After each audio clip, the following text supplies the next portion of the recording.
My name is Arthur Wellington Conquest III.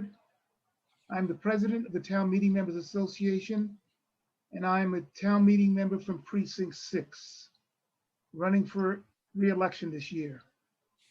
I want to welcome the various presenters participating in this League of Women Voters and the Brookline and the other members in the audience who are part of this Zoom broadcast.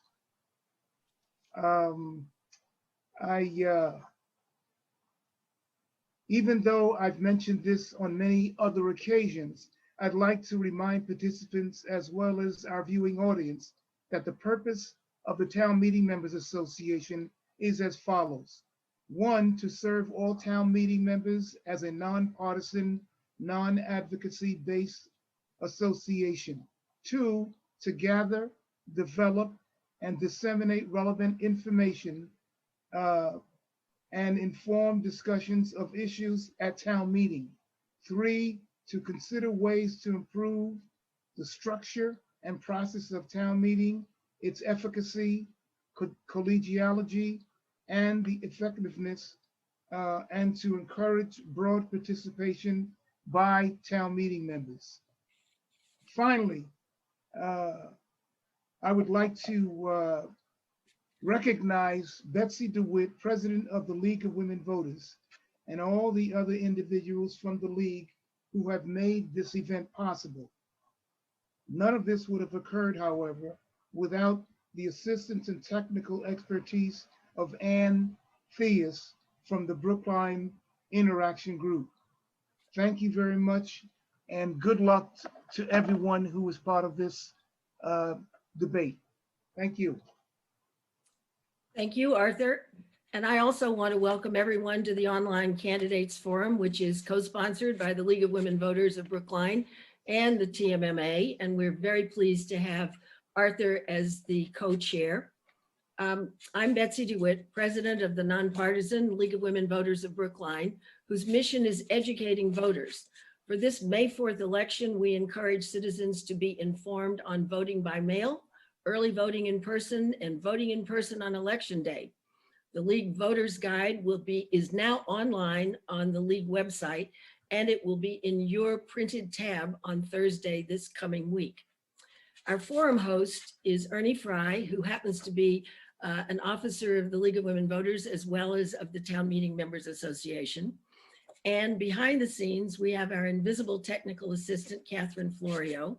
And I want to thank Carol Siebert and Mary Lou Crimmins, who will be reading statements for candidates who cannot be with us. And especially thanks to Ann Theus, the program director at Brookline Interactive Group, for the live broadcasting and recording of this forum. Only candidates for townwide office will be with us today. This is a voter education forum. Each candidate will make comments or a statement will be read. And then the host will read questions from the audience. Please, audience members, write your questions in the Q&A. There's a link button at the bottom of your Zoom screen. It says Q&A. And we apologize because we'll have to limit the questions on account of the amount of time we have for the program. But we will do everything we can to include as many questions as possible. And now I welcome Ernie Fry to give an overview of the forum. Thank you, Betsy, and thank you to Arthur. I appreciate you all attending and signing up for this forum. We are going to be presenting first the uncontested races for the upcoming election. That will be the town clerk, library trustees, the housing authority, constable, and the incumbents for the school committee. There will also be uncontested races, which we will discuss after the uncontested races. That will be a 2-year school committee term. The select board is contested, as well as the moderator race. First up on the for discussion. We will have 2 minutes from Ben Kaufman, who is the running for town clerk. And I will remind all candidates that despite the number of minutes that you're given, you do not need to use all of it. Feel free to truncate your comments. Ben, I will turn my attention to you and tell us why you should be elected town clerk. Thank you, Ernie, and also Arthur and Betsy. My name is Ben Kaufman, and I'm running to be the elected town clerk in Brookline. I'm running for town clerk to increase accessibility and equity, improve transparency, and bring the clerk's office into the 21st century. I believe an elected clerk will be accountable to the voters of Brookline and not to the political or fiscal pressures of the select board. I bring a breadth of experience serving the people of Brookline to this role. Currently, I work on Beacon Hill as legislative aide to Representative Tommy Vitolo. I manage all aspects of the representative's office, work closely with town departments, and help constituents resolve issues they are having with the local, state, or federal government. I also actively work on legislation, including the recent changes to the state's voting and meeting laws that have been necessitated by COVID-19. I am a current town meeting member from Precinct 9. In this role, I have been an active advocate for Brookline voters on issues before town meeting, including issues of equity, education, and climate. Through this work, I have gained a deep understanding of our town government and the important role that the clerk's office plays. As town clerk, I will look to increase voting access by expanding early voting and mail-in voting options, increasing mail-in voting reliability, and ensuring that polling locations are chosen based on the needs of the voters. I will look to expand transparency by posting meeting minutes and votes in a timely and easily understood fashion, by making information about being involved in town government easily available, and by clarifying the process around Freedom of Information Act and open meeting law requests. And I will modernize the clerk's office and bring it into the 21st century by digitizing application processes and databases of vital records, cutting down on excessive mailings, and upgrading the town clerk's website. Brookline needs an elected town clerk to lead this important office. An independent town clerk will be only accountable to the voters. We trust Brookline's voters. We trust them to choose the right person to administer our elections, manage our public records, and run our clerk's office. I look forward to serving the voters as Brookline's town clerk. Thank you. Thank you, Ben. Appreciate your comments, as does all of the other viewers here. I see no questions that are being posed to you. I guess it's going to be pretty easy going for you. So in view of that, we will move on to the library trustee candidates who are all running for a 3-year term.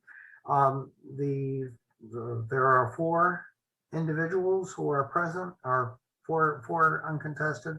And the first one I'd like to hear from is Carol Lowy. Carol, you have Thanks, the floor. Ernie. Thanks, Ernie and Arthur and Betsy. I've been a library trustee since 2012 and treasurer since 2014, and I've served on many committees, including finance, programming, and long-range planning. I have a few thoughts I'd like to share with you, but first, and I know all the trustees are with me here, I'd like to thank all the library patrons who have sent their thanks to the library staff. The staff has worked incredibly hard and creatively during the pandemic, and your support has really boosted morale.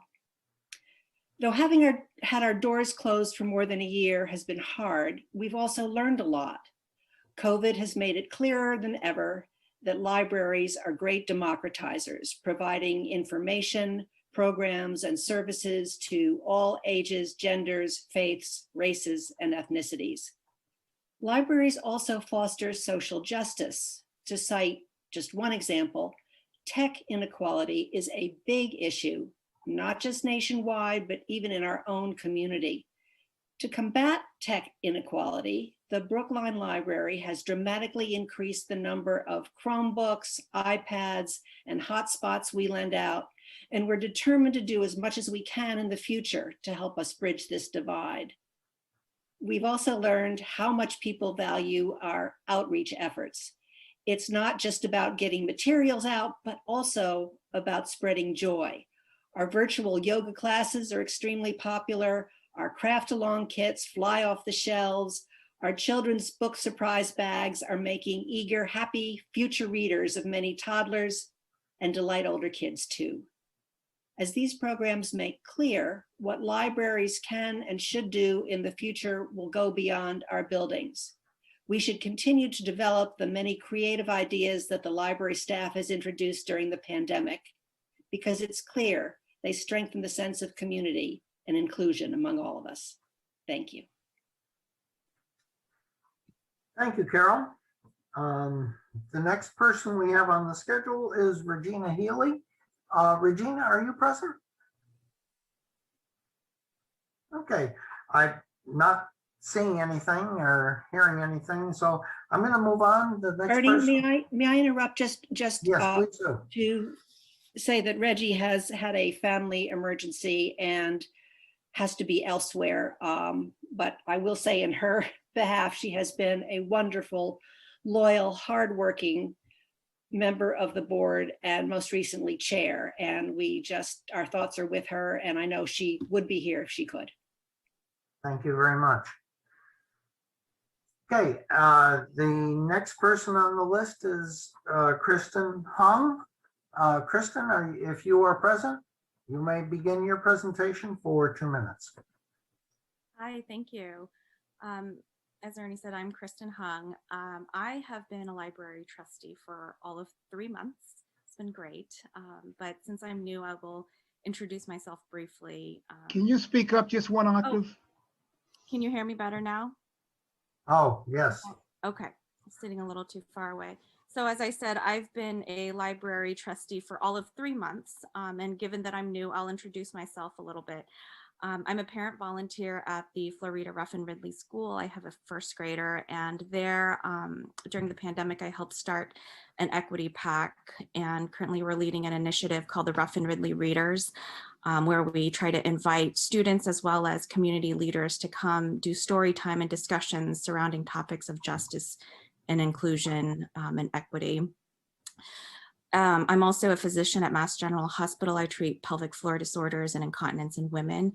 My patient population is predominantly older, and so I have a special focus on issues affecting women and the elderly.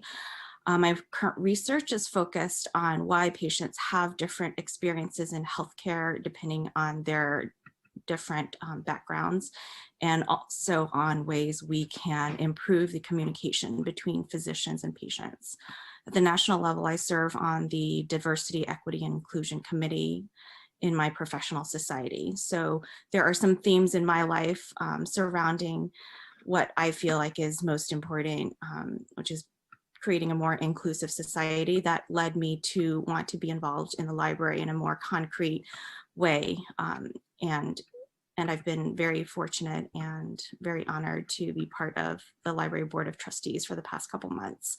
The pandemic really underscored what we already knew were stark racial and social disparities in health and recovery. And this requires more from all of us. And I see the library as playing an instrumental role in improving the social determinants of health for individuals. The things that Carol mentioned that we offer are, in fact, ways that we can concretely improve people's lives. And so I hope that my background in healthcare and organizational skills leading high pressure settings will help, as well as my experience as a mom of a young child, daughter of elderly patients, to provide a well-rounded perspective and hopefully be useful to the library and the community. Thank you. Thank you, Kristen. The final, the uncontested race for library trustee is Sasan Zelka. Sasan, are you with us? And if so, you may begin speaking.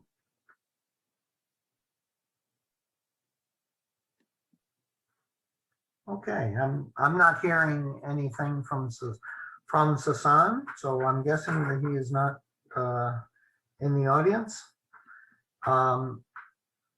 Okay, now the other uncontested person for a one-year term for the library is Matthew Shakespeare, who cannot be with us today, but his statement will be read by Carol Siebert, And Carol, I would ask you to begin making your presentation on behalf of Matthew. I was born and raised in Brookline, and I'm a lifelong user and supporter of the Brookline Libraries. I graduated from Runkle School and the Brookline High School Within a School program. I spent 7 years as Executive Vice President of the American Antiquarian Society, an independent research library of printed Americana based in Worcester, and the only library to receive the National Humanities Medal from President Obama in 2014.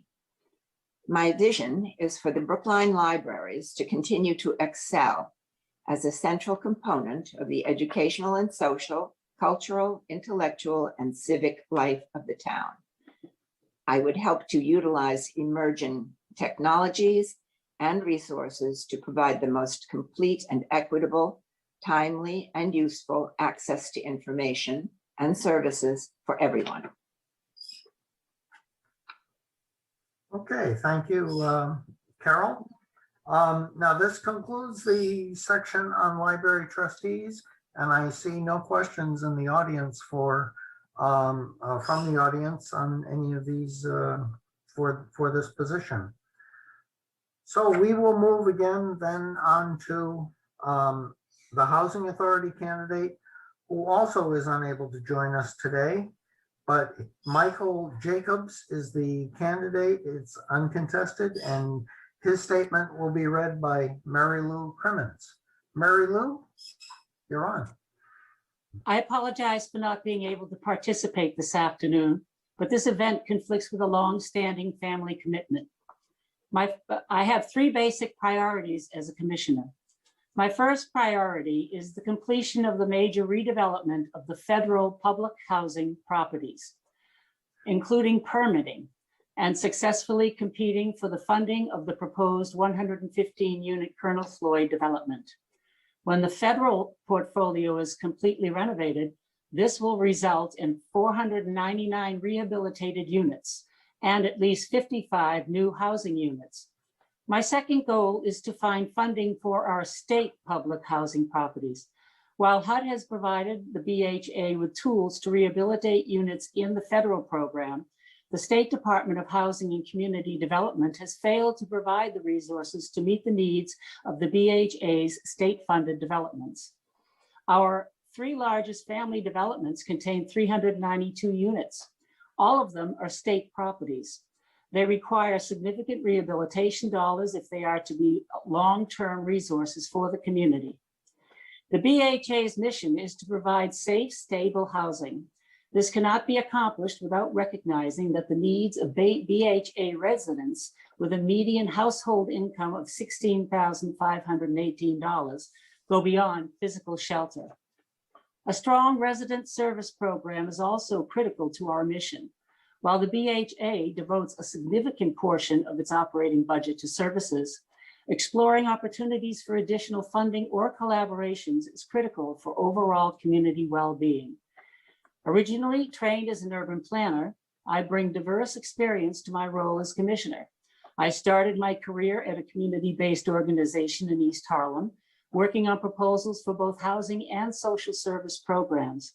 I spent more than 7 years at the Boston Housing Authority, working with resident organizations and design professionals on the rehabilitation of the agency's most troubled family developments. I have been involved in the financing of thousands of units of low, mixed, and mixed income housing as a senior manager at Mass Housing, as well as a development and financial consultant. I've had the privilege of serving on the Board of Commissioners of the Brookline Housing Authority for 20 years. Thank you. Thank you, Carol. Thank you, Mary Lou. Sorry.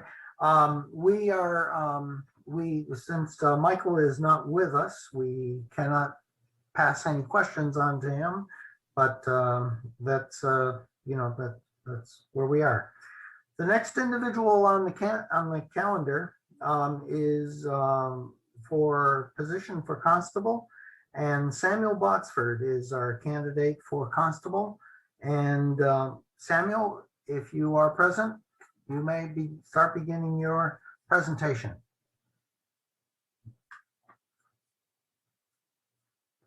Okay, not hearing from Samuel. We will go on to the school committee candidates. We have 3 school committee candidates for the 3-year term. These are all incumbent individuals. And we will hear first from Jennifer Monopoly. Jennifer Monopoly for school committee. Is Jennifer present? Okay. Let's go on to the next one, which would be David Perlman. David, are you present? I am indeed. Okay, David, you have your 2 minutes, and looks like you can probably use Jennifer's too as well if you wanted to. But go ahead and tell us why you should be reelected as school committee candidate. All right, well, thank you for having me. So I'm David Perlman, as you mentioned. I am a near lifelong resident of Brookline. I myself attended the Brookline Public Schools. I went to the then Devotion School, graduating in '96 from there, and then on to Brookline High School, which I graduated from in 2000. I've been a town meeting member in Precinct 15 and on the school committee since 2018. I'm currently the vice chair of the school committee, as well as the chair of the policy subcommittee. On policy, which I've been chairing since last June, we have been working on a lot of issues that affect marginalized communities. So some policies that we passed included policies for foster care students, for homeless students. We revised the anti-discrimination and anti-harassment policy. We also crafted a yearbook policy, possibly the first for a public school district in Massachusetts. This was drafted from scratch, and it mandates that students have an opportunity to be included. This had been an ongoing problem in previous years, particularly for special education students. So I was very pleased that we could be working on different areas where we can include all of our students. Currently, I'm working with the Brookline Women's Commission around adding sexual identity to the wellness policy. That's another instance of where I think it's important that we can expand our inclusion efforts. I have been very active in soliciting the input from the community. I believe it's very important to be transparent and to be collaborative. I always like to take calls. I try to be responsive when people reach out, because I think that ultimately as a school committee member, it's my goal to serve the community. And so I look forward to being able to have another 3-year term.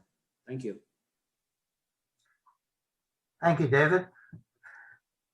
Ernie? Yes, Betsy. We have one question. It unfortunately is directed to a candidate who could not be with us. It's with regard to the Housing Authority, and therefore I want to say that unfortunately Michael Jacobs could not join us, and his statement was being read in for him.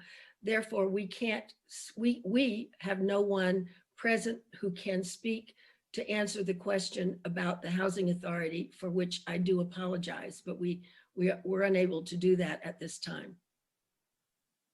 But Betsy, would it not help just to quickly read the question? I mean, would that hurt? Yeah, the question was, are the 392 units state properties?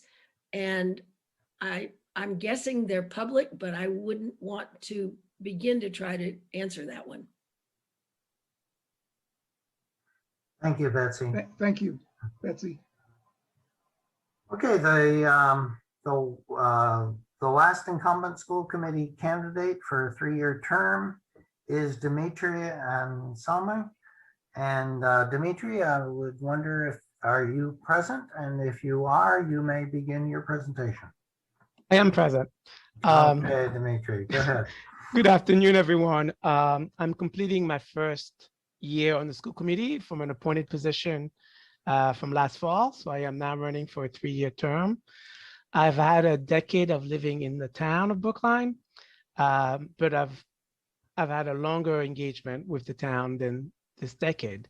I used to teach at the high school. I've taught at the high school beginning in 1995. And then I went on to work at Facing History in ourselves, which is of course based in town as well. I have 2 children at the high school. And one of my priorities when I joined the committee in the fall, I was really interested on serving on the search for the new superintendent. So I'm quite excited that we have completed a successful search and that we have brought on an educational leader for the town. I am looking forward in my next 3 years to really work with the superintendent in helping him be successful and addressing many of the challenges that I think we have in town. I am particularly interested in looking at issues of equity across the district. And I'm also interested in working on long-term financial stability of the district. About 86% of our budget, the school budget, is taken up with human resources, and I think that leaves very little room for innovative programming and opportunities to build other learning experiences for our students. So I'll stop here, and if there are questions, I'll take those. Thank you, Dimitri. I see no questions that have come from the audience. We can give a minute to anyone who wishes to correct that situation. Please put your questions into the Q&A.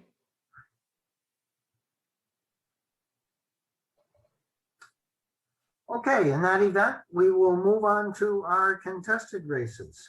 And the first person, first office we're going to talk about is the school committee. There is a 1-year term for which 2 individuals are competing. And the first candidate that we will hear from is Stephen Ehrenberg. Stephen, you have 3 minutes to make your case. Thank you, Ernie. My name is Stephen Ehrenberg. I'm a father of 2 girls at Lawrence School, one with special needs. And as Ernie said, I'm running for a seat on our school committee. I think this is a critical moment for the public schools of Brookline. With the pandemic almost behind us, we're faced with 2 main challenges. First, we must help our students to recover from the losses, the emotional, social, and learning losses they sustained over the past year. And second, we have to resume the task of building an education system that's excellent, equitable, and inclusive. To help students recover from this past year's losses and ease their transition into in-person schooling, we could start by fully staffing our schools' counseling departments. Last week, I spoke with a group of BHS students who told me that their guidance counselors were totally overwhelmed. Counselors set student schedules, provide college prep assistance, meet with administrators, and have little time to attend to the socio-emotional needs of students. We need to support them with a full complement of social workers next year. And we could also use incoming federal funds to subsidize and expand enrichment programming for students facing significant learning loss. Before the pandemic struck, the school committee was wrestling with basic questions about what it means to provide an excellent, equitable, and inclusive education in Brookline. How, for instance, do you restore social studies and science minutes to a curriculum that had cut them by half over the last decade? How do you fulfill our moral and legal obligation to fully resource special education and also provide stimulating enrichment programs all within the current budget? How do you build on existing green schools and green education initiatives so that graduates are prepared to take on the issue of their generation? How do you ensure that each school provides the same standard of education without constraining educators to an overly blocked schedule? We need a school committee with a broad education experience and expertise to support our students and to answer these questions.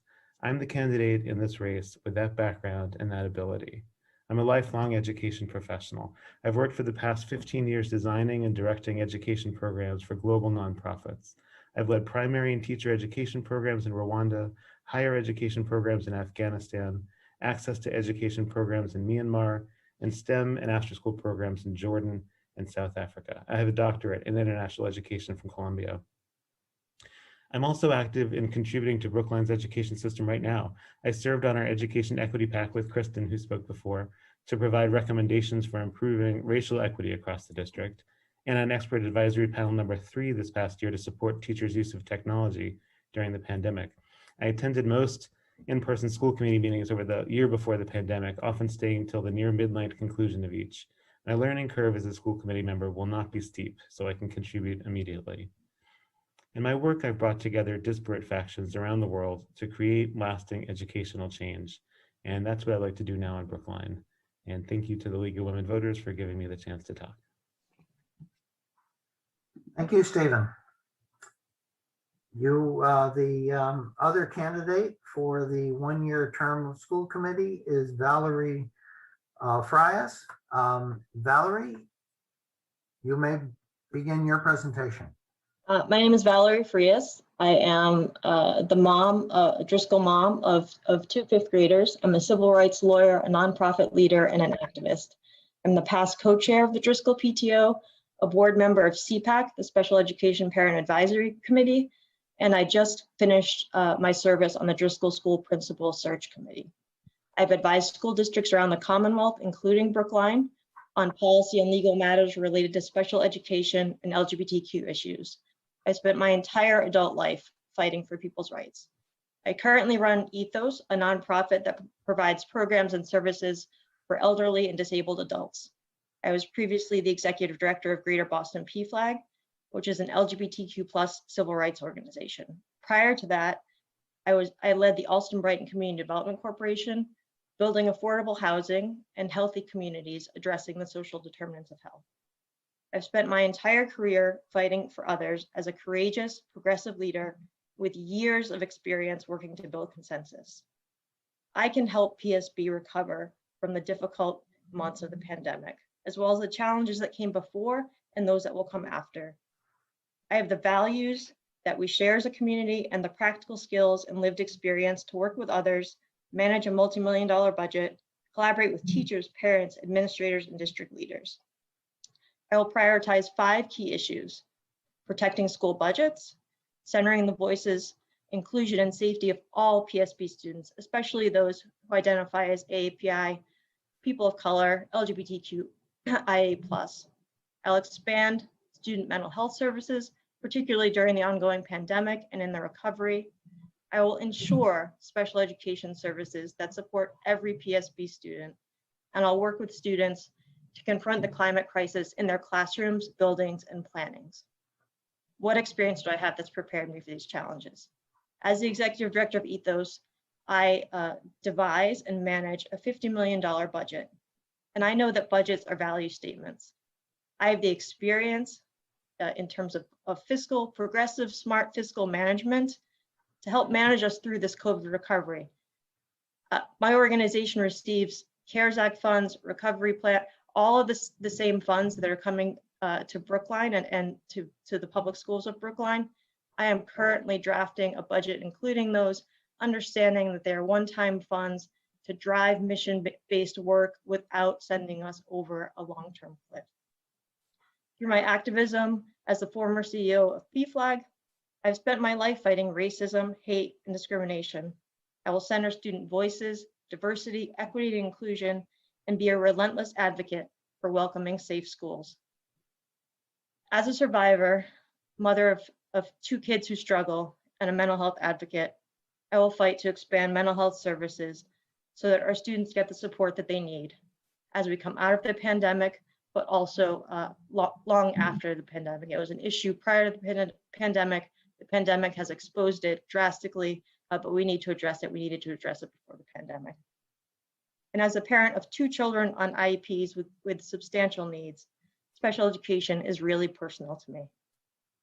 I'll support maximally feasible inclusion, co-teaching models, student-centered services so that every student can flourish, and ensure that our budget provides appropriate funding for our special education. I've worked and advocated on climate issues for many years and will collaborate with students to identify and implement strategies to achieve green, clean schools. We must transform the lessons of 2021 into a resilient school system for all children. I'm the school committee candidate who can do that. Thank you. Thank you, Valerie. Okay, for questions, I'm going to pose a question to each of you. I don't see any on the board here, but obviously you are both running a contested race, any contested race, and only one of you can win. How will you support the Brookline education or other areas of the town if you happen to come up on the bottom end of that? I'm going to start with Stephen. So, I mean, I've already been pretty active in Brookline's education systems and politics. As I referenced before, I was on our district PAC for educational equity. I was on this panel this last year to support teachers during the pandemic with the use of technology. And I also do building level activities at where my daughters go to school at Lawrence. So I will continue to look for opportunities to contribute as they come up. I also am a board member of the Brookline Parents Organization, which I would step down from if I were to be elected to school committee. And they see their mandate as creating a neutral platform for dialogue with the district. I'd step up my efforts if I were not successful and if Val were to be the successful candidate into making sure that these education conversations really bring the district forward. Thank you, Stephen. Valerie, what would you do if Stephen happened to win the election between the two of you? Sure. So I would stay on as a board member of CPAC, which I too would need to step down from, just as Stephen would from BPO. So I would continue the hard work that I do with our special education students. I would continue, as I have throughout, to advise school districts around the Commonwealth on policy and legal matters, particularly addressing equity issues. We need, as a Commonwealth, to address equity issues in our schools. That's not going away. I've done that work. I will continue to do that work, whether I'm elected or not. I do work actually throughout all 8 of our K-8s, not during the pandemic, but prior to the pandemic, and we'll resume again in terms of diversity inclusion education for middle school students, their parents or guardians, as well as building staff. So I would continue to do that. And I would also look for opportunities to work with the broader community in BHA housing and others on advocating for Steps to Success and scholarship program and other programs that really need additional funding and attention from the town and from the school committee. Thank you, Valerie. I'm looking for more questions and I'm not seeing any on the board. So I guess we will then move on to the select board, for which we have 5 candidates vying for 2 positions. And we will begin with the 2 incumbents, starting with Bernard Green. Bernard, you have 4 minutes to tell us why you should be reelected. Thank you.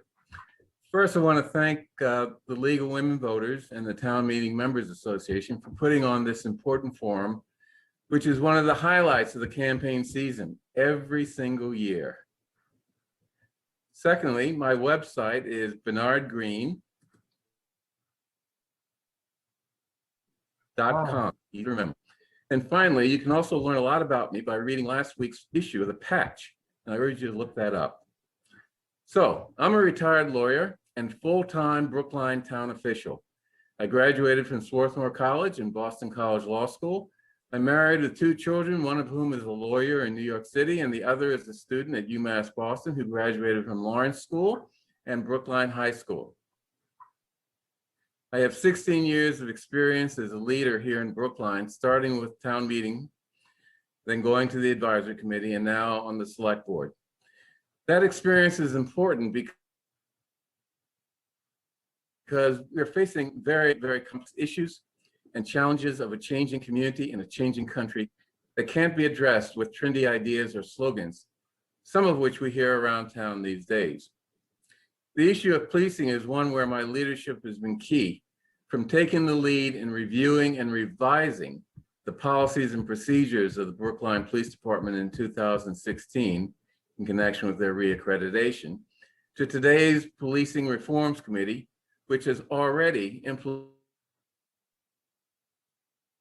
important reforms that make the police department even more forward-thinking than it is today, including the Police Commissioners Advisory Committee, a totally new standing committee that will strengthen the Select Board's role in providing civilian oversight of the police. Diversity and inclusion is another example of my leadership skills and initiatives. One instance is my engaging with town departments from the first day I was on the Select Board and urging them to be more creative in expanding the diversity of their applicant pools and making sure to use those diverse pools to actually hire a diverse workforce. We're not finished yet, but our numbers are way better than when I started on the Select Board, up to and including department heads, and also equally important, middle management. Affordable housing is another issue that is hot in Brookline, but needs practical and expansive solutions. Affordable housing is sometimes a proxy for racially diversifying Brookline. But to attract more Black residents, we have to be who have been historically targeted for exclusion. So that's why I say Black residents. We have to acknowledge that Black people exist across the income spectrum. So in addition to affordable housing for seniors and low-income families, I've been focusing on workforce housing and marketing Brookline middle class, Black professionals and others who currently live in Boston, in the Boston area, or who are new residents to Boston.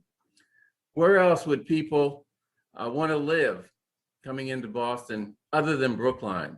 Great schools, great neighborhoods, and public transportation connecting the town to downtown Boston, and on the 66 bus connecting Brookline to communities and workplaces from Nubian Square to Harvard Square. I think that's a great asset, and we need to market our town to people using that. There are many other issues that I consider important, of course. All the things we need to do to help seniors live in Brookline comfortably and safely. Things like supporting our police department, who do so much to make it safe for seniors to live in Brookline against scams that they're subjected to, against just general threats to their safety. But also, we have a senior center, which is an incredible institution here in town, very, very helpful to our seniors. We need to provide additional support to that institution. New social workers, but also I believe they need janitorial help so that once we come out of the COVID emergency, they can do the type of cleaning and maintenance that will enable them to expand their operations back to where it was before the emergency. Also fighting hate against all vulnerable communities, and also taking the toxicity out of how we talk to each other in town conversations is another key issue for the town and for me. Local and global environmental challenges is also something that I take seriously and act on. And how we on the Select Board can assist the schools and other independent bodies like the Brookline Housing Authority through their own challenges, both financial challenges, COVID challenges, and challenges of fixing all of their deferred maintenance, which is a problem in both the schools as well as the Housing Authority and other entities around town. So I ask for your vote on May 4th in the town election, or by early or mail-in voting. Thank you. Thank you, Bernard. The next person to present will be Nancy Heller, who is also seeking re-election as a Select Board candidate. Nancy, you have 4 minutes for your presentation. Thank you, Ernie, and good afternoon, everyone. I'm Nancy Heller, running for re-election to the Select Board because I'm very interested and passionate about the many issues that the Select Board deals with, and I want to continue progress on those issues and move Brookline forward for the future. As many of you know, I've had a lot of leadership experience in Brookline, 27 years in town meeting from Precinct 8, 12 years on the school committee, 7 years on the advisory committee, and 6 years on the select board. But before being elected to my first term on the school committee, I was very active in neighborhood, school, and accessibility issues and want to bring my advocacy to elected office. Since my election to the select board, I've advocated for seniors and am a liaison to the Council on Aging and co-chair of Age-Friendly Cities. I'm a very, very strong supporter of the expansion of the senior center. The senior center is bursting at the seams. This is not a new passion for me. When I was a member of the school committee, I worked with Agnes Rogers, who was a longtime leader in the senior community and in affordable housing. We each wanted community-wide support for the building of the senior center and for renovation and new construction of schools. That is my vision today, to continue to build community support for the challenges that face us and to support each other in our quest to make a very good town even better.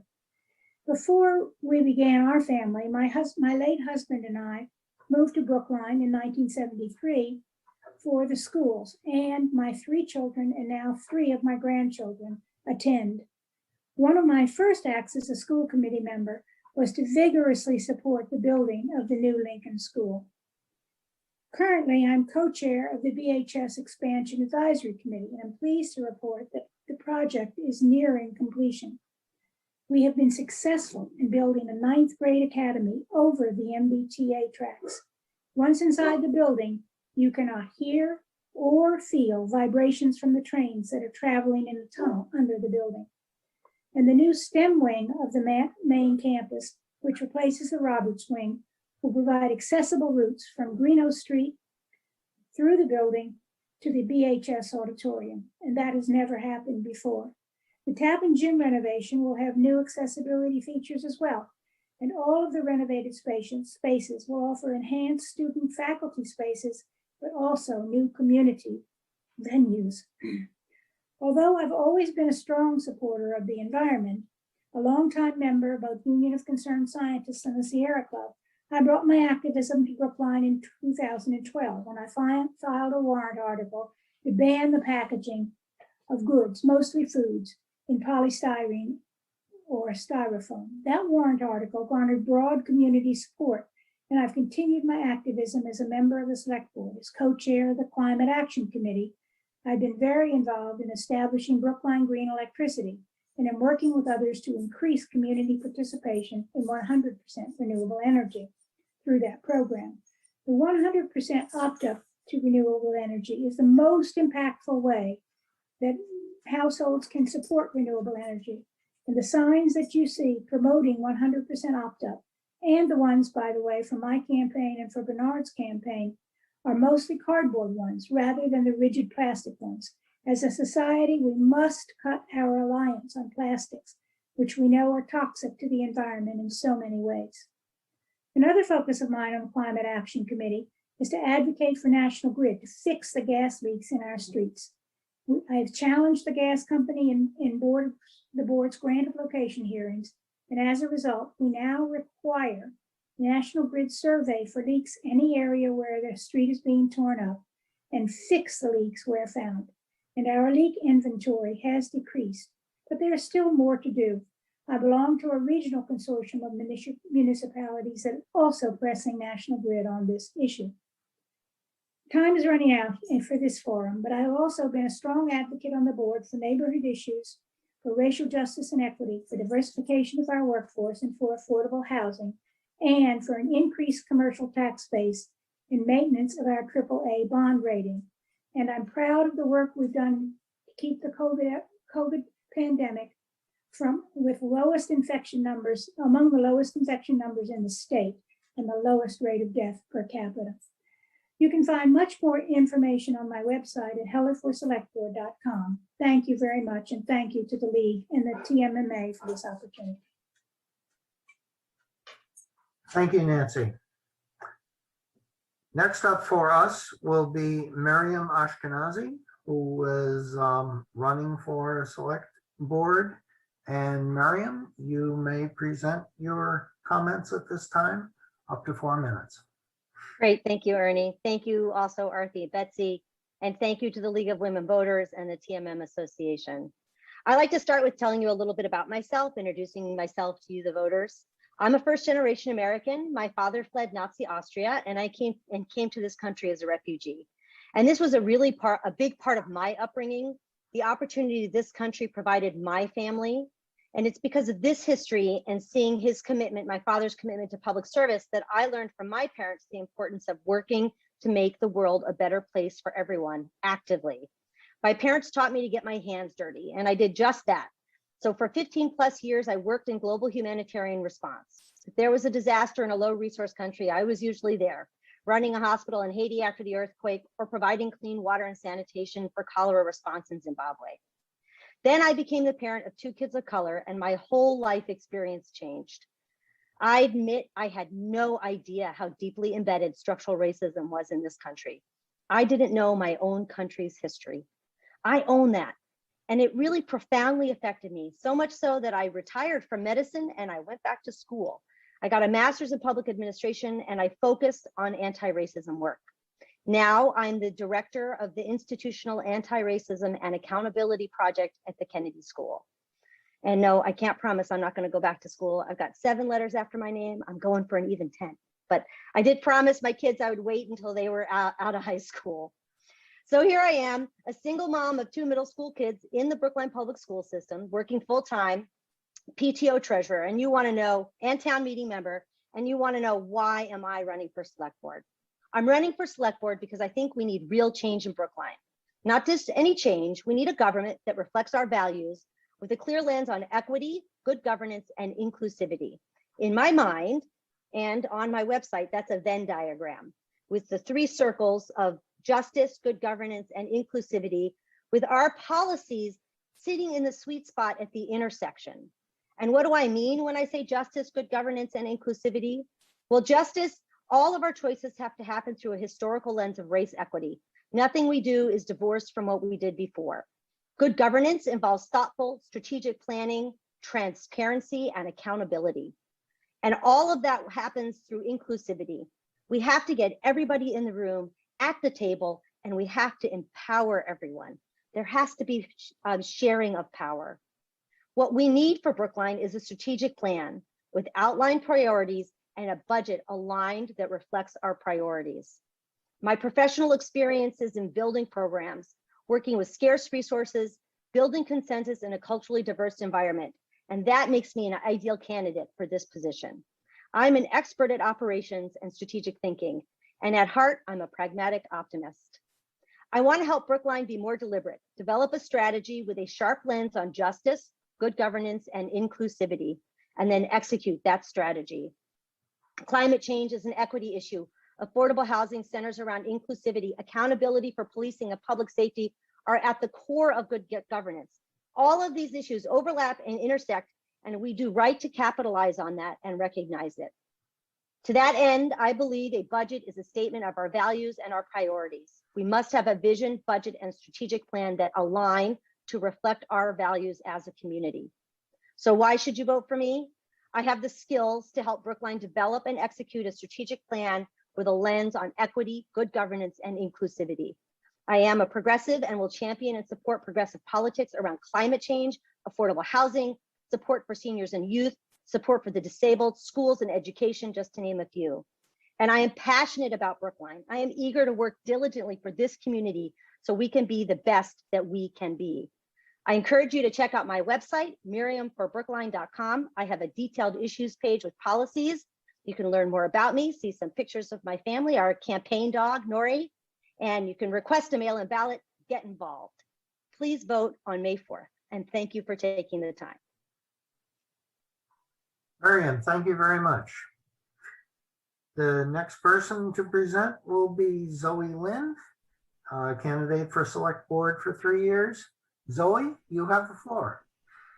Thank you. Hello, everyone. My name is Zoe Lynn. I'm a Brookline resident. I'm a renter.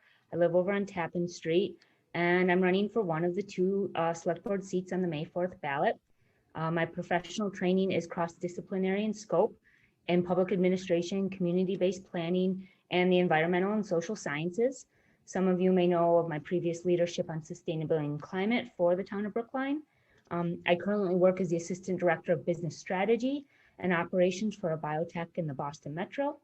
My area of expertise that I like to talk about, because I think it's very relevant, is in Wicked Challenge leadership, particularly in the public sector. Wicked, in this case, has a special meaning. Please Google Wicked Problems.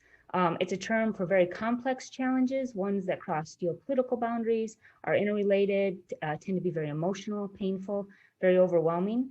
Climate change, poverty, our federal debt, the large plastic garbage patch in the ocean, COVID, terrorism, racism, their scale, their emotional content, their institutionalized inertia means we cannot manage wicked challenges with normal leadership and policy tools. In Brookline, we're part of a regional housing crisis. We're not meeting our affordable housing needs. This is a wicked challenge. Number two, we are part of a global climate crisis, a wicked challenge. Three, we continue to confront painful issues around racism, another wicked challenge. Four, we can do better at being inclusive, caring for each other, planning for and budgeting for our seniors, our most vulnerable, and having a town government that is healthy and an equitable place to work for our public servants.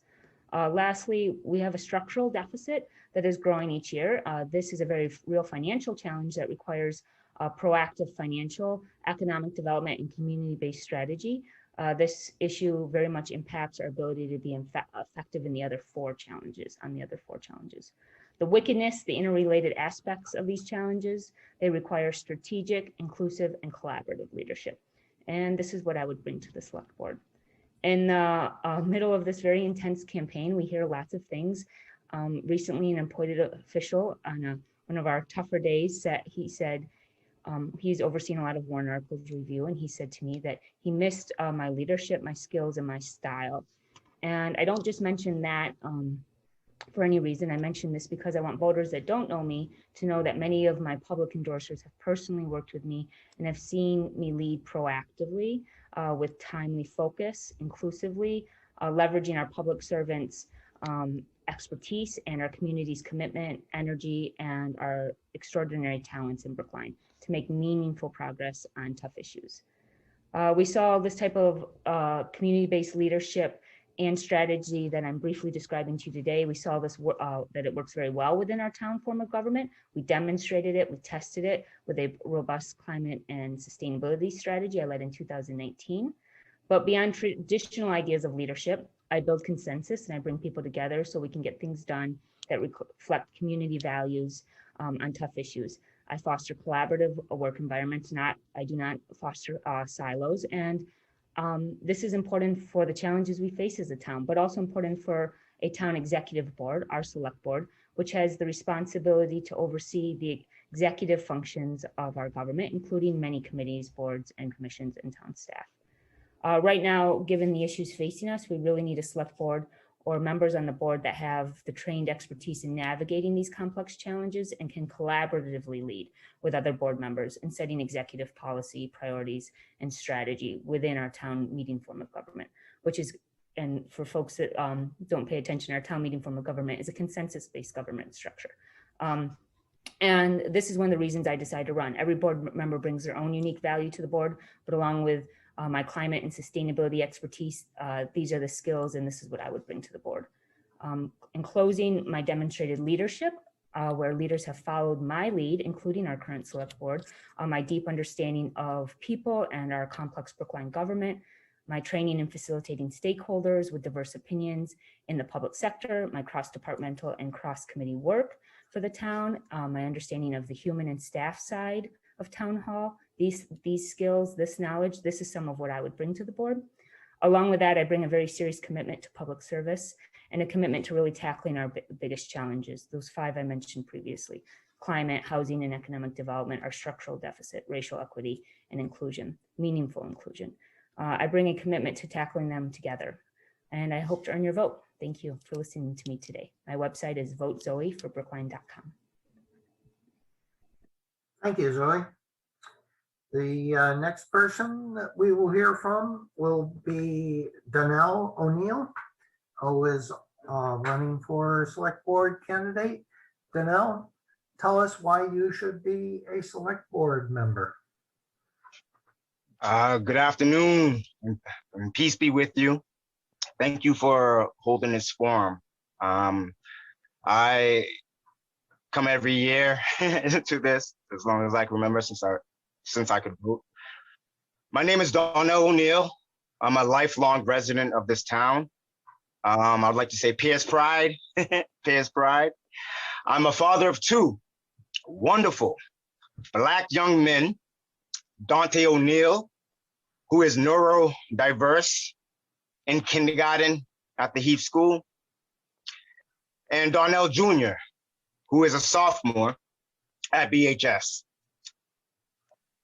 I worked for the Brookline DPW Highway Sanitation Division from 2001 until I resigned in 2008. Currently, I am a certified nurse assistant and a tele-sitter monitor at Spalding Rehab Hospital in Cambridge. That's the level. I bring balance, equity, justice, peace, and empathy with me to the select board. When elected, May 4th, I will be the only sitting select board member who didn't move here for a better life in Brookline, but has lived here their entire life, has worked wicked hard to expand real opportunities for those who have historically been marginalized here in Brookline. For example, like writing a racial equity advancement fund resolution, putting forth body worn camera warrant articles. My unique, lifelong lived experience as a Brookline resident, well over a decade of serving in local government, town meeting member from Precinct 4, and on the advisory committee, briefly, has proven to folks in town that I'm indeed collegiate. I've proven I can work with folks here in town to really make action happen, not just talk about it. There's been a lot of talk in town. I haven't seen any leadership. I've only seen people following and being silent or silencing folks who were trying to speak up. For example, while I was sitting on the AC and spoke up for my neighbor, I was for violations that happened to him, opportunities that were being taken from him from sanctuary medicinals, and I spoke up about it. Then I got threatened by 2 police officers and their lawyers with ethic violations for being on the advisory committee. Come on. So, I don't see the executive branch getting threatened like that. Another incident that happened to me, because I'm hearing all this leadership roles, and the select board has still been silenced on the sanctuary matter, but in due time, everything will come out. On June 5th, I'm never gonna forget this. I received a phone call. Actually, my phone number is 857-243-3602. Once again, that's 857-243-3602. Please call me if you have any questions. You know, June 5th, that Friday, when the protesters and the police came to head across from the police station at Town Hall, I got a phone call. Someone asking me to walk up there. I walked up there, and on my way up to the village, I noticed leaders, elected officials. And what I see was Sean Williams, one of our Black officers, veteran Black officers for the BPW, Brookline Police Department, standing with the protesters, trying to talk with them and calm them down. You could tell in his face he needed someone to help him speak up. So I walked over to him with the protesters and Sean Williams, spoke to the protesters. I pleaded for them to put their name on the ballot. You know, yeah, put your name on the ballot, please. Let them vent. And then I politely asked them to leave and to take the Norfolk County Police, the Norfolk County police officers who had no identification on them with them out of Brookline. That miscommunication shouldn't have happened by our leaders, period. So once again, you know, I'm tired of singing "We Shall Overcome" someday when we have leaders and who can make it happen today. Help put forth those opportunities for folks today. Stand up and be leaders for folks today. I'm tired of it, and I hope y'all are tired of it. Please vote for me, May 4th. And, you know, I'm accessible. Reach out to me. I serve with humility. Please reach out to me. Thank you.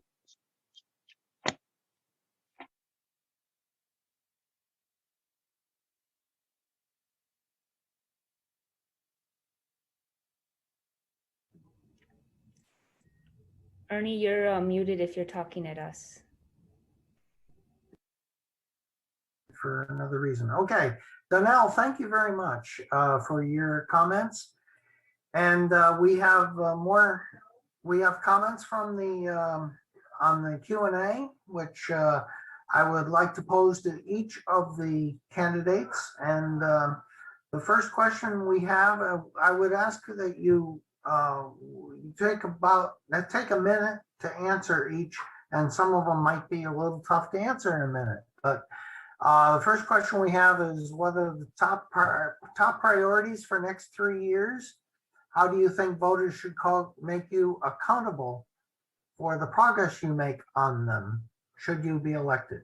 Donnell, I'm going to start with you. We're going to work backward through the candidates. Donnell, what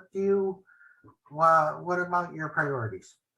I mean, my priorities in the town, for this town, would, you know, will be for the select board to really have empathy for folks who really need their help.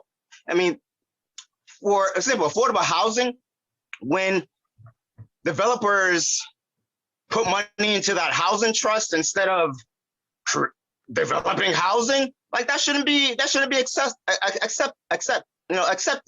but it's accepted. It's in our bylaw.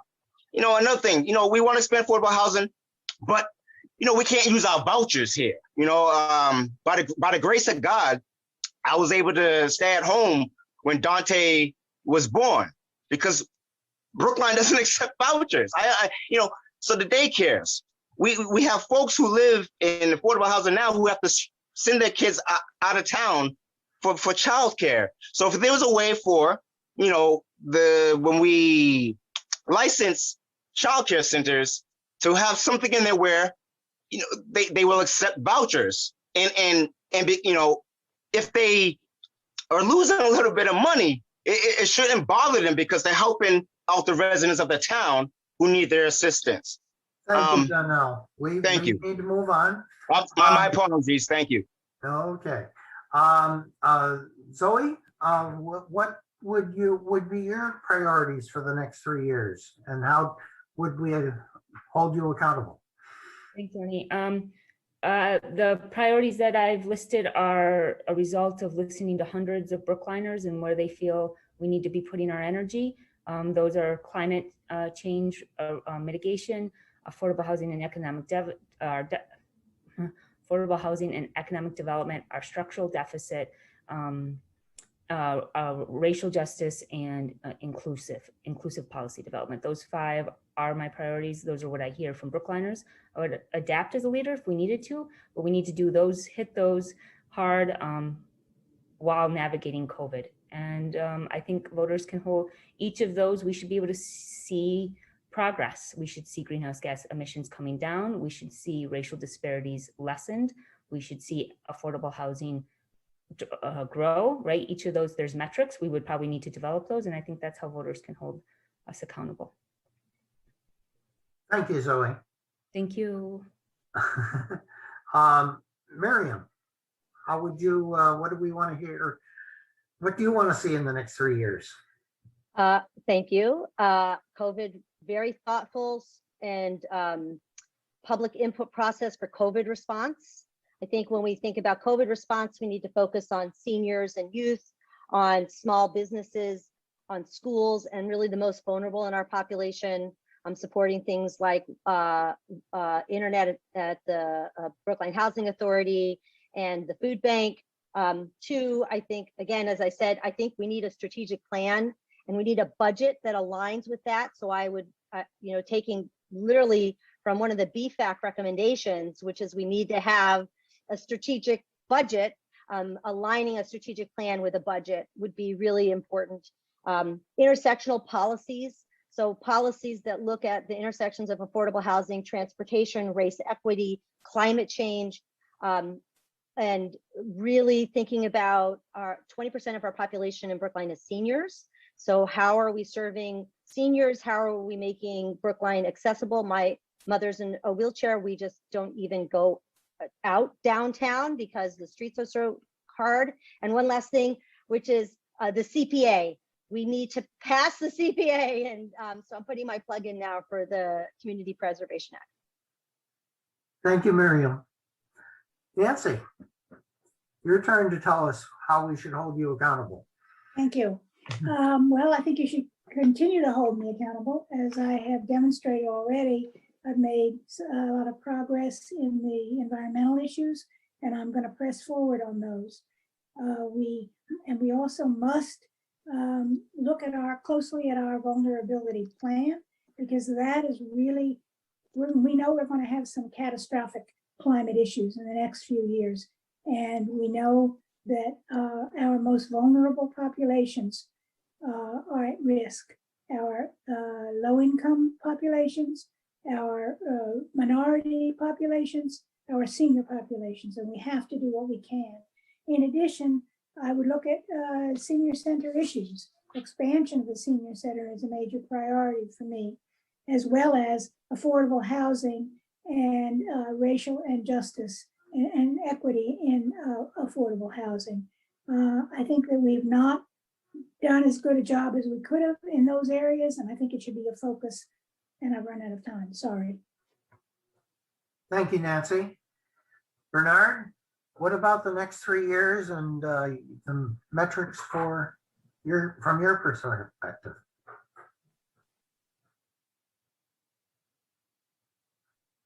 Sorry, someone turned off my microphone. Not personal. My priority that we all have. Pardon me? Not personal. I know. The priority that we're really forced to have is recovering from this COVID disaster, this emergency. It involves a lot of things, but I think it first involves figuring out how we can help individuals, businesses, as well as the town budget recover from what has been a really disastrous year. That means focusing, using stimulus or American Rescue Plan money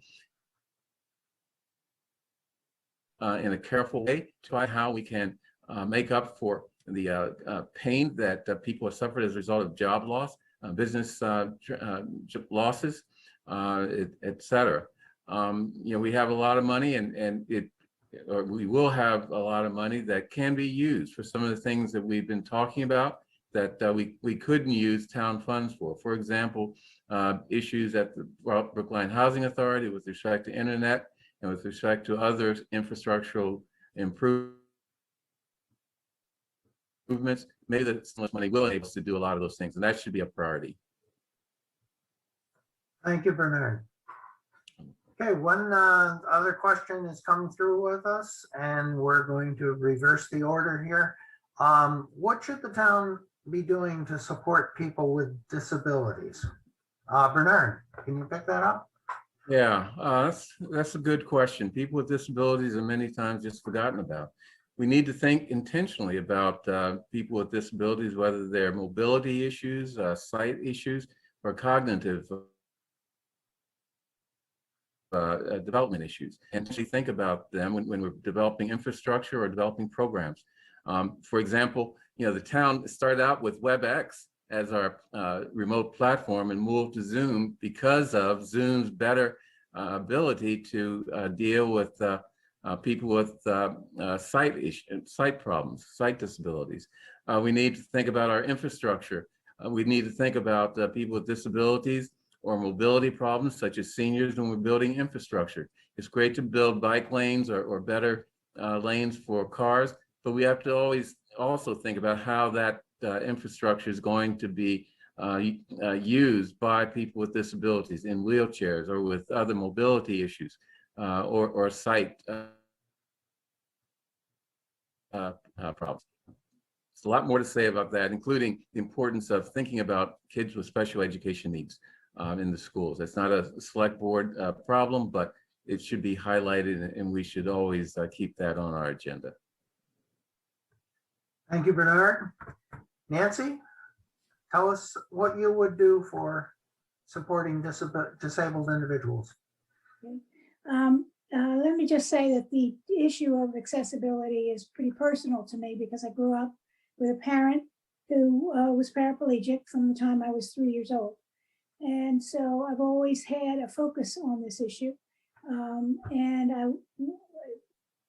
As we're building our infrastructure, our high school, for instance, we've made much, much better accessibility. But we also have to think about our parks. Our parks are not always accessible to the extent they should be. And for instance, the renovation of Cypress, we planned for a terrific, and Cypress is difficult because there's a hill there, and we can't expect people in a wheelchair to just whiz down the hill. So we've planned for an accessible path in the playground area that would get people from Davis to Tappan safely. That's really an important thing, and we have been looking also at structures for children in our playgrounds that allow children with disabilities to access. And I think that's also a very important effort. We have to continue it. We need to think about everywhere we go. We have to imagine, can we get over this curb in a wheelchair? Can we walk down the street in a or ride down the street in a mobility device or with a walker, or however a disabled person is going to get there? We really have to think about that and pay a lot of attention to it. I have to stop. Thank you. Thank you, Nancy. Miriam, what would you say to our disabled citizens? Well, I will say that first and foremost, I think this is an equity and inclusivity issue. And that's really at the heart of it is equitable access and inclusion. And the second is, I will second Nancy's personal story. I'm hard of hearing, and the select board meetings are not closed caption. And I have been emailing Devin, trying to get, it's going to be many more months before there's real closed captioning available. That's something that just should be, right? So I think that we have to think about those things. My website, Miriam for Brookline, is completely accessible to the blind. I think that the town website is really challenging, and it's an accessibility issue, and we need to address that. I think that continuing remote meetings, this is actually a wonderful accessibility tool for people who have some challenges getting in and out and around their houses, out of their houses. So I think we need to think of infrastructure, and not just infrastructure as in the sidewalk, but infrastructure of the town, how we encourage people to participate. And I realize my time is up, so I apologize. Thank you, Miriam. Zoe, how would you address our disabled citizens? Thank you for the question. I think I'd like to start out with just a point that disabilities come in all shape and form. They're diverse. Some are hidden, some are visible, and they don't all need the same things to be included. And that's really important when we think about disabilities. It's because we're catering to all sorts of needs. They don't all look and feel the same, and from all different perspectives. One important way to address this is to make sure that we're always centering ourselves around a very empathetic perspective and listening to others, making sure that what they're telling us, we're taking a moment to understand. I think the points on building and transportation infrastructure are valid. I did some work for the town on developing a vision that was more equitable, included more equitable, complete streets for people that are walking or cane users or wheelchair users, people that are blind, all different ways in which we build out our infrastructure. We've started developing that. I think we can continue to develop that work. I think when we talk about disabilities, we also have to talk about social inclusion, because some people, they are left out, their disabilities leaves them out of the story, out of the narrative and out of the conversation. Maybe because they are awkward, maybe because they have a hard time reading other people. There's lots of ways to describe this. And so I think accessibility through how we speak and talk, how we listen, how we create our website infrastructure, how we interact with each other. There's lots of spaces where we can develop this. And I think the select board has a really important role in this. And I would say lastly, to do this and do this well, we need to address our structural deficit in a way that makes our financial priorities clear. Thank you. Thank you, Zoe. Donnell, what do you say thank to you, disabled citizens? Thank you. This question is dear to me. So for one, I would create more sensory parks, more handicap accessible parks, like my sensory parks. Like my son, for example, loves the playground behind our house at the Lynch Center. It's a lot for him.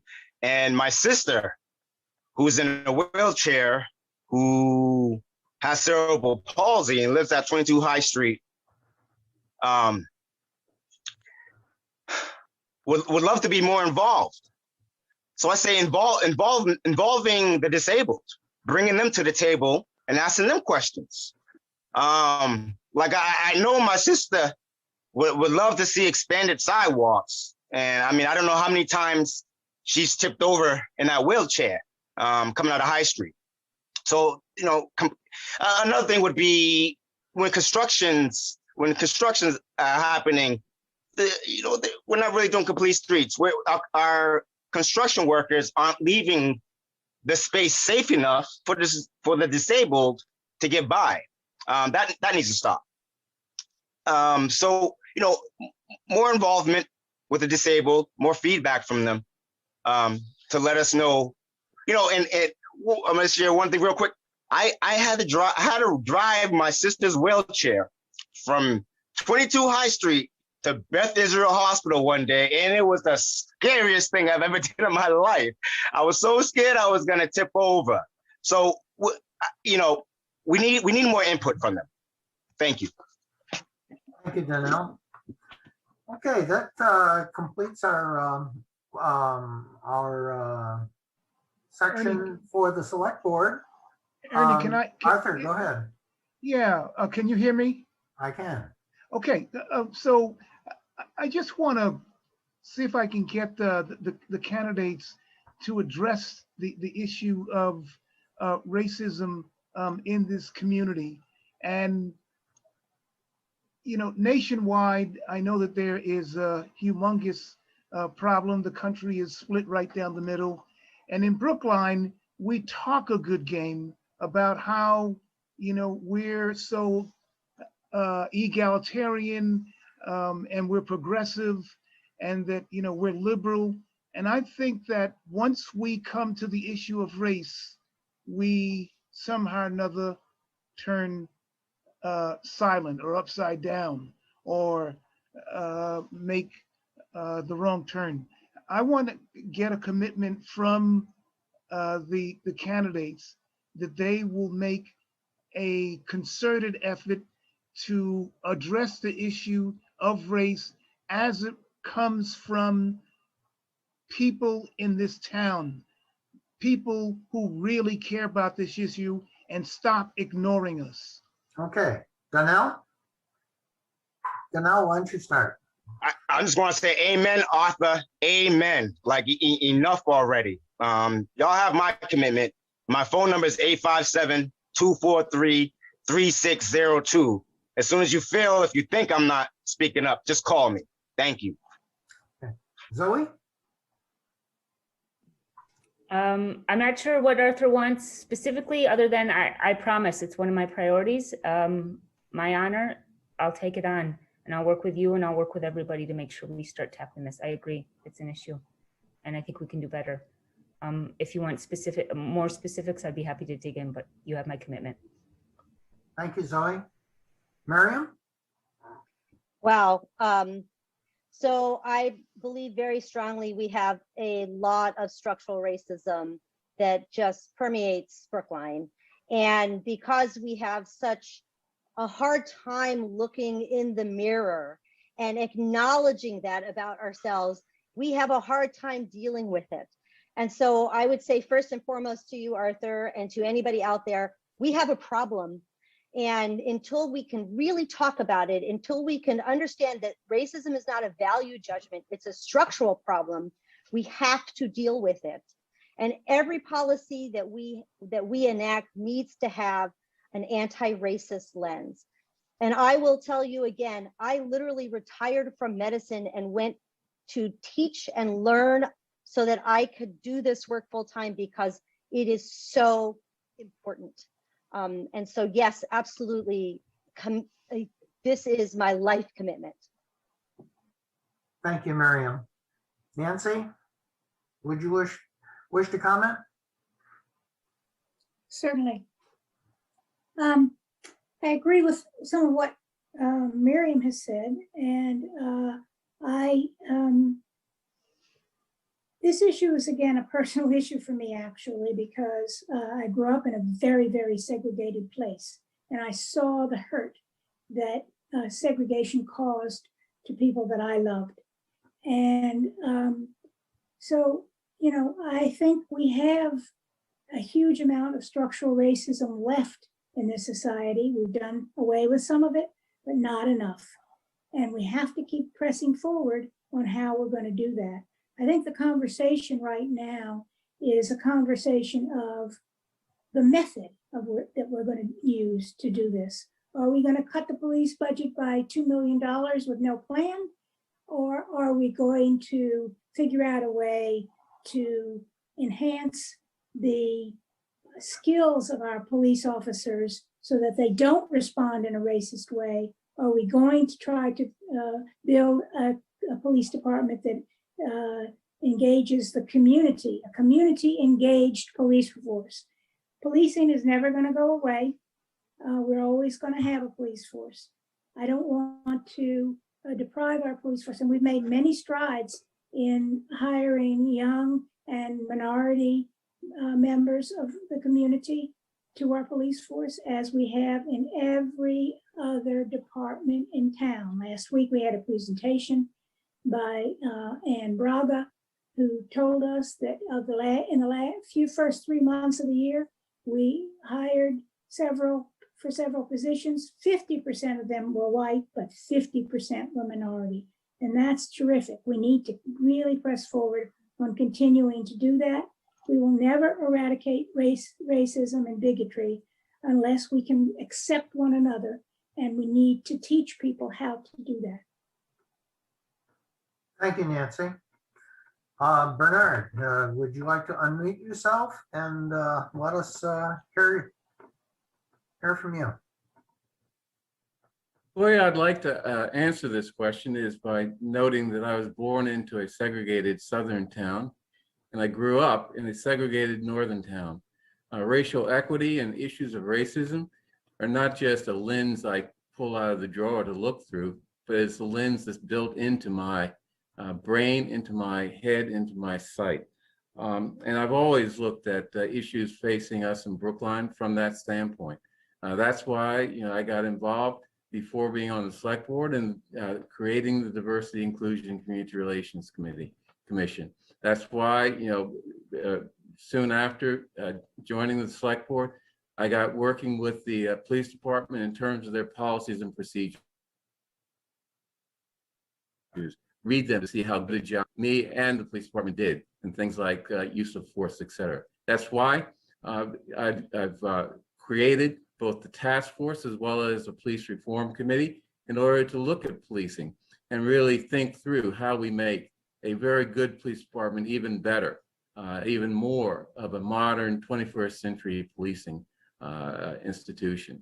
So yes, racism is always important to me because it's a built-in lens that I look at the world and act on the world.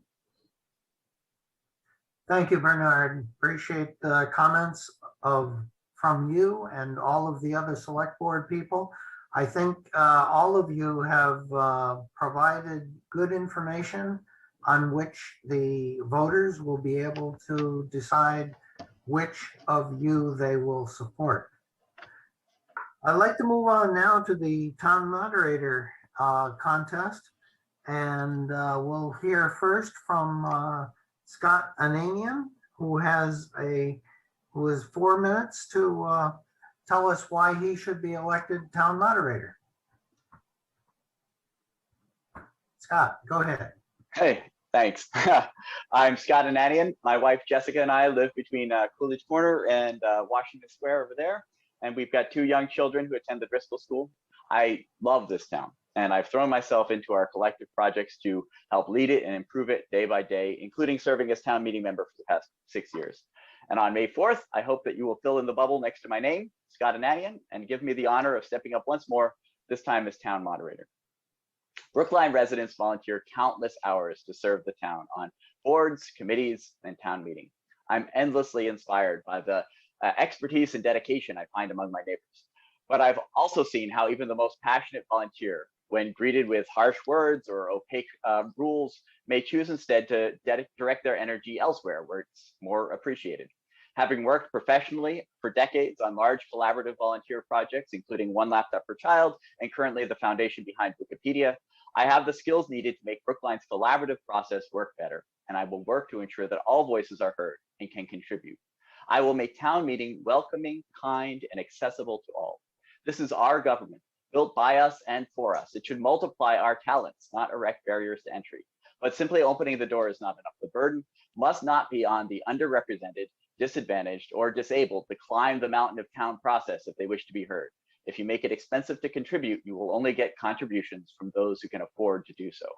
I will go out into the community, to senior centers and affordable housing, to demystify town meeting and empower residents to use it. I will host regular listening sessions where I will listen to folks' dreams for the town and help them frame them to fit our town process.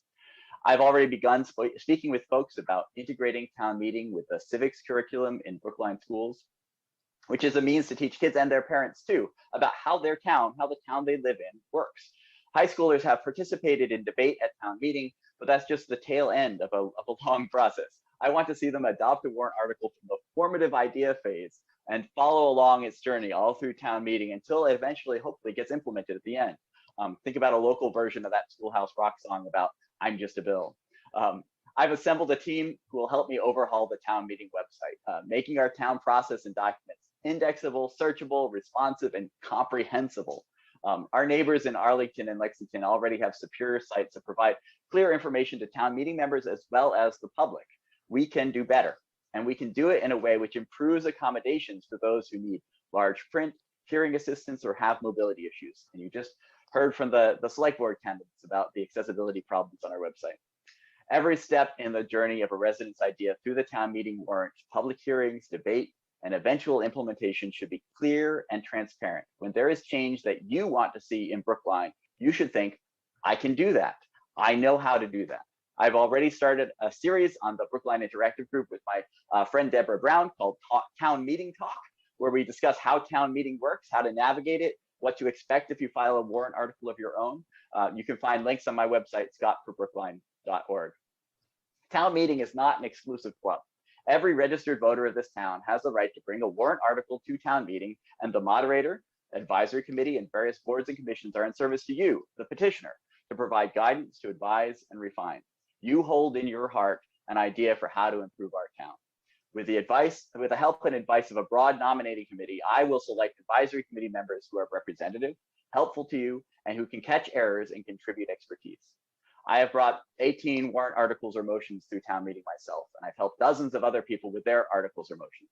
I've made motions on operating budgets, on capital budgets, on bonding, zoning changes, bylaw changes, issues involving home rule petitions, changes in compositions of boards, and numerous resolutions. I've made motions to divide the question, motions to amend, main motions, substitute motions, motions to postpone to time certain, motions to reconsider, budget conditions of appropriation, resolutions attached to budget special appropriations.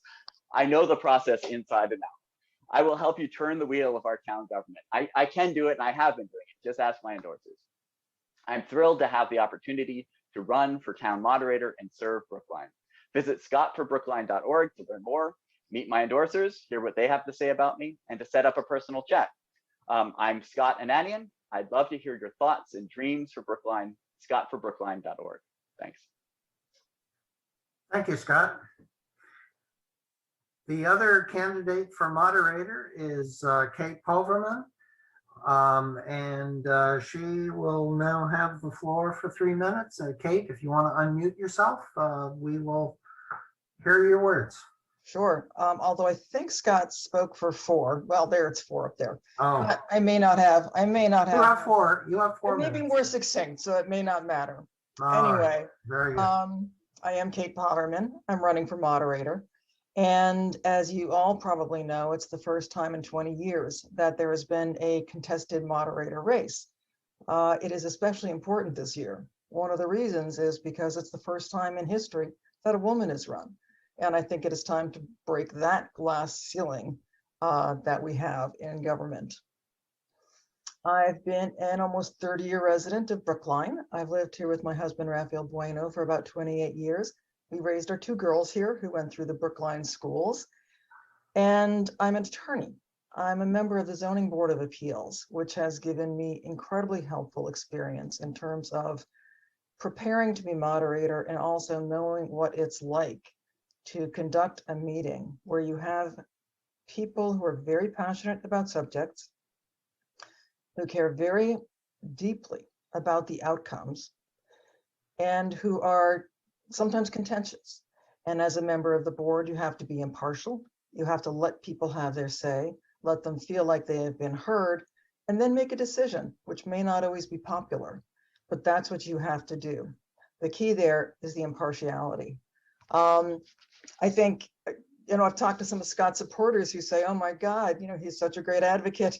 We're going to miss that. And yeah, he's a great advocate, but being moderator is not being advocate. Being moderator is mediating between 2 sides, making sure that people are heard. If you want help with the warrant process, moderator, sure, I can help, but it's also on the town meeting website. One of the things I want to do as moderator is reach out to the populations that don't always know of the opportunities to participate in town government. For example, when there's an advisory committee opening, it's usually not known. So reaching out to parents through the Brookline Public Schools, Brookline Housing Authority, Bridge, or the Commission on Diversity, you can reach people who are not necessarily reached through our common means of communication in town meeting, and ask them to participate.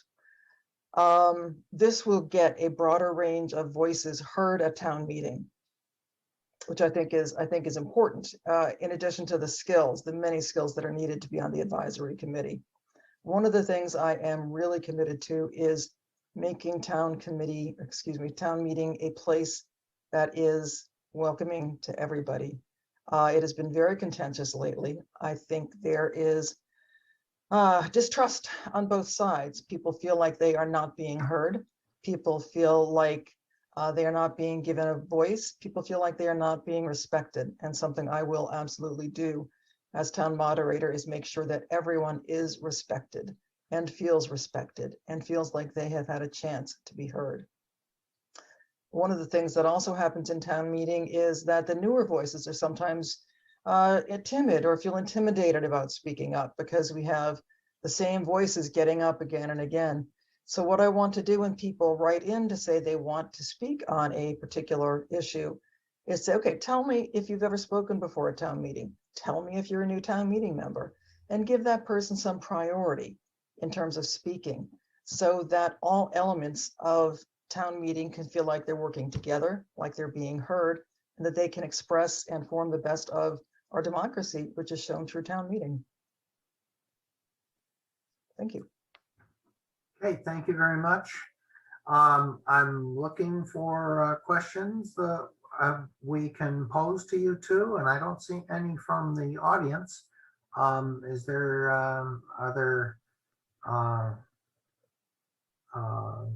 any questions that any of the people? Betsy, I think. I see one question. It's what experience as a town meeting member has, all right, let's try this one again. How do you get the necessary knowledge of the town's bylaws and town meeting protocols to be the moderator?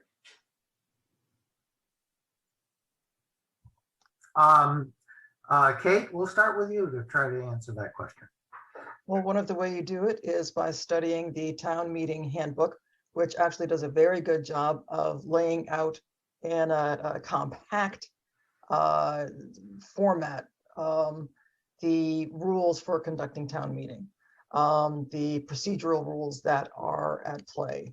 There's also a fascinating international bestseller, Town Meeting Time, which I have read in terms of preparing for the role.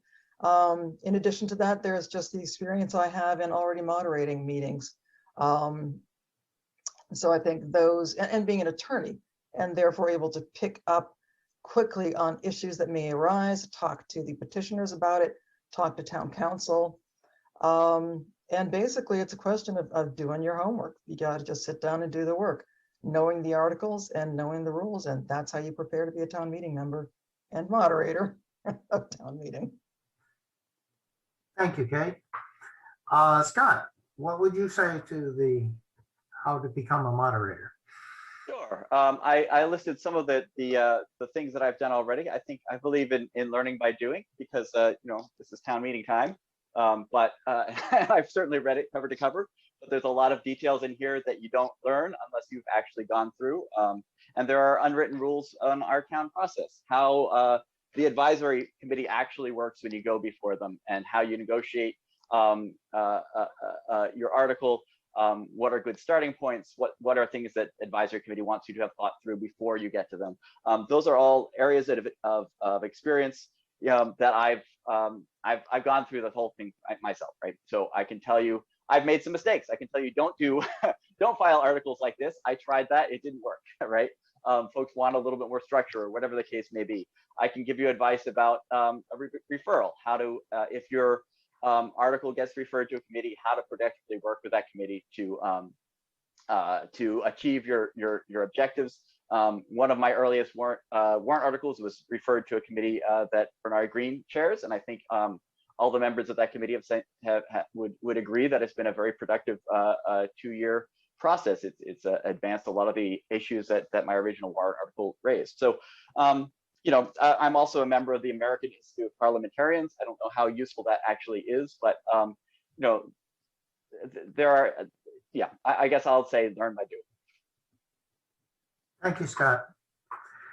Well, I think this brings us to the formal end of the afternoon, and I want to thank all of the candidates for presenting to each of the people who are watching this debate. And I think it's been very helpful for me personally, and I'm sure to all of those who have watched this. So I will conclude my statements, and I'll now refer to back to Arthur Conquest if he has any further comments to make at this time. Okay, I'm back again. Ernie, thank you very much for a wonderful bringing the guests in, okay, and monitoring their presentations. Thank you very much. This afternoon's program has concluded. I hope all of the participants and residents in the audience who have tuned in have gained some knowledge about articles that will come before town meeting this coming June. You'll be able to view town meeting via big TV. And finally, residents in the viewing audience who have questions about any of the information they heard this evening can contact their town meeting members or their select board members by email or phone by checking with the town's website for contact information. Good afternoon, and please, everyone, stay safe. And now I turn it over to Betsy DeWitt, please, for the final comments. thank you, Arthur. And I would just like to thank all of the candidates who've given us much to think about, the issues that are challenging the town at this time. We all together, I know, will be out at Election Day on May 4th. And I urge everyone who has an opportunity to watch this live or to watch the recording. I hope that you will I urge you to watch it, the recording, if you haven't seen it live. And I hope this will help to make the voters feel that they have all the information they need to help make the decisions on May 4th. And I want to just add one footnote about the town clerk position, because some people have said to me they're confused, because there will also be at the same time a ballot question, which was approved by town meeting in November last year, to have the office of town clerk become appointed. And just so that everybody understands, the clerk who is running can easily and probably will be elected because he's unopposed. And that person will serve in office until such time as a candidate is identified, if the ballot question passes, to be appointed by the select board. So just for everybody to understand, the candidate for town clerk will serve in that position. And if the ballot question passes, an appointed town clerk will be identified, but the person who's elected will serve until that time. Having said that, I will remind everybody, May 4th is Election Day. The voter's guide will be in your tab on Thursday. It's now online at the League website. And a minor footnote to go to anyone who's interested in volunteering, the town always can use poll workers on Election Day.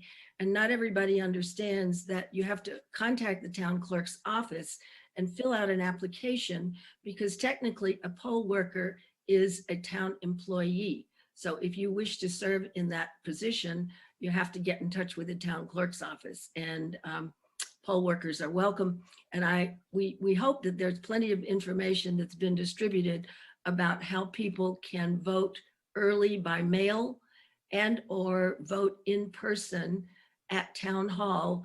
And we are collectively sending information with those times and the steps that you have to follow in order to do that. So I thank everybody, and I thank our host, Ernie, for keeping everything moving, and our candidates for being very helpful and informative. And I guess I'm going to say, get out and vote. I can't promise I'll see you all on Election Day, but I certainly want to see your votes on Election Day. So thank you all, and goodbye.